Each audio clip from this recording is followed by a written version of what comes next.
Alright, so first up, we are going to do a tier list of all the movies I saw in theaters for the month of April. And this actually is a fairly long list. I think there's 14, if I counted correctly, that I saw this month. So a lot to fit in here, and we're going to go through one by one. I give each of these a letter grade on my initial review, and then sometimes it might change by the end of the month once I kind of have a little bit more time. So I think it is interesting. Definitely check out any of these. I've got full reviews for each of them posted on the channel. But this is just a quick thought, my quick thoughts on the film and just generally where it goes. I think we have a couple that actually changed letter grades for me over the course of the month. Mainly just seeing other films kind of put it in perspective of mainly what it takes to get into the A tier for me. A is like one that I'm talking about like going out of my way in conversation to bring up and like really stand out as films. I haven't given an S yet this year. I think I had 3 last year total. Those are some very, very special films that it takes to get into that. That's like my all-time favorites sort of a movie that it takes to get to masterpiece level. But yeah, A is I had to kind of reconsider that one. So B is kind of a wide category. That's one that I at least enjoy, and then worse than that, we get into the C and D. But anyway, that's a disclaimer because I know a couple of these will change letter grades now that I've had a little bit more time to look back and see how much they might stand out now in comparison to when I first saw them. But first up, we have 1001. This was just a really interesting film. It was pretty it's a drama. It's not necessarily like the most entertaining or fun. It's a very serious film, but I think it's like really well done. I really like the characters and the music as well. I think I initially gave this an A, and I think it is a really important story to tell. I think that's the one of the main reasons. I think it was done very well. But for me, it's very, very good. It's very high B tier. But I think as time goes on, it's a little less memorable for me personally. Although I think some people will absolutely enjoy this, and it might be more of an A for them. But this one gets a good. We're gonna fill these right to left, so that way at the end, I'm gonna rank them within the tiers, but not do that as we go. Next up, we have Dungeons and Dragons. This was just like absolute fun for me. I saw it with a friend, and we both have played D&D, so we got a lot of the references. I think it's the sort of film that would be fun if you haven't played D&D, but especially if you have. It felt like it was made by people who loved the game, and they just captured what it's like to play D&D, but in the format of a film. So this one again is a really high B. I think, yeah, it's not quite great territory, but it's really good in my opinion. Next up, we have Air. This was a fun film. I think it was pleasant. It didn't do anything to absolutely wow me, but it was a solid B.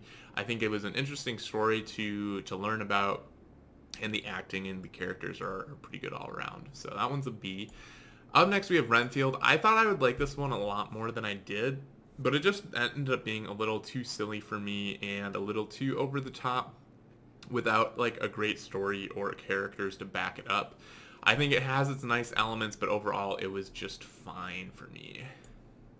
And then we have The Pope's Exorcist. This was a horror film that I actually liked as much as I think I can horror. In and of itself, I don't like horror. I don't really like being scared, but if it's coupled with an interesting movie, interesting characters, or an interesting story on top of that, then I think that's what it takes for me to like a horror film. And I think this does that. It wrapped in a good amount of like lore and like story to the plot and like what we see, and I found that really interesting. So most of these, I feel like a lot of these I ended up doing spoiler reviews for, so definitely check out my full thoughts in those individually. But that was a good horror film in my opinion.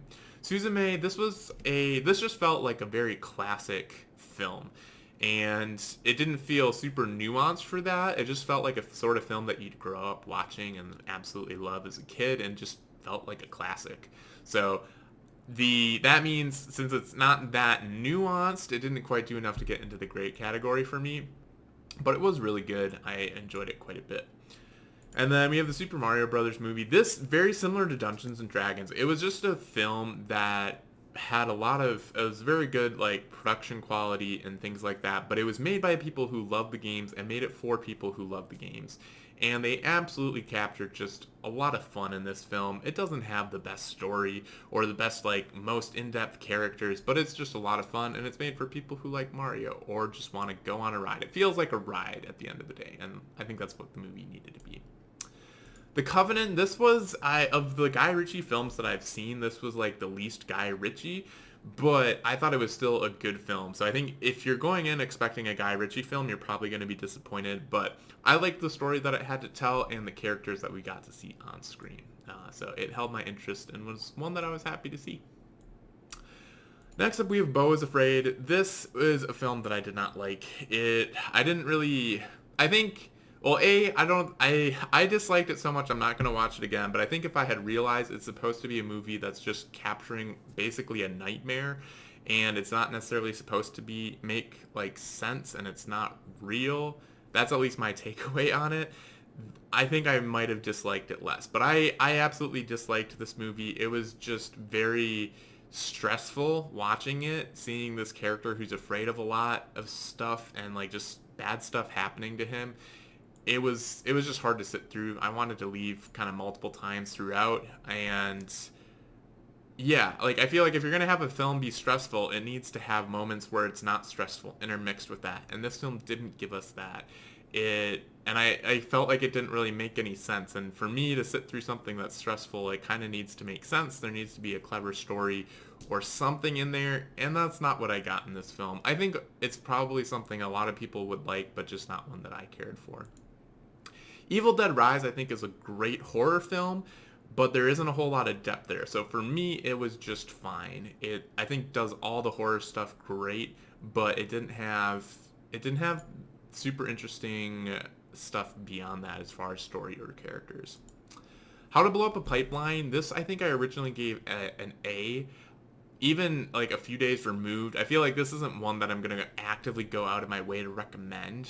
I think it is really good, and there's a lot of good elements in it. I like how it's paced and how the story's told, but I think at the end of the day it's just really good, but doesn't quite break into that great category. Sisu is just fine. This is just an action movie about a guy killing Nazis. There's not a whole lot of depth to it. Thus, I found it to be just fine. Plus, the action's not all that good, and it's supposed to be an action film. I don't know. If you want to go see somebody be a badass and kill Nazis, then that's what you're going to get, and this is the movie for you.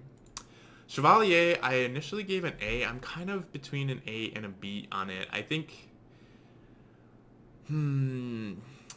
Yeah, I'm like, having demoted a couple from the A category, like How to Blow Up a Pipeline or 1001. I think Chevalier is one that stands out to me a bit more, with it being like a period piece and just getting to learn about somebody who is erased from history just because of the color of his skin, which is something that happens all the time, but actually getting to experience that story with it and it having had been lost, I think is really good.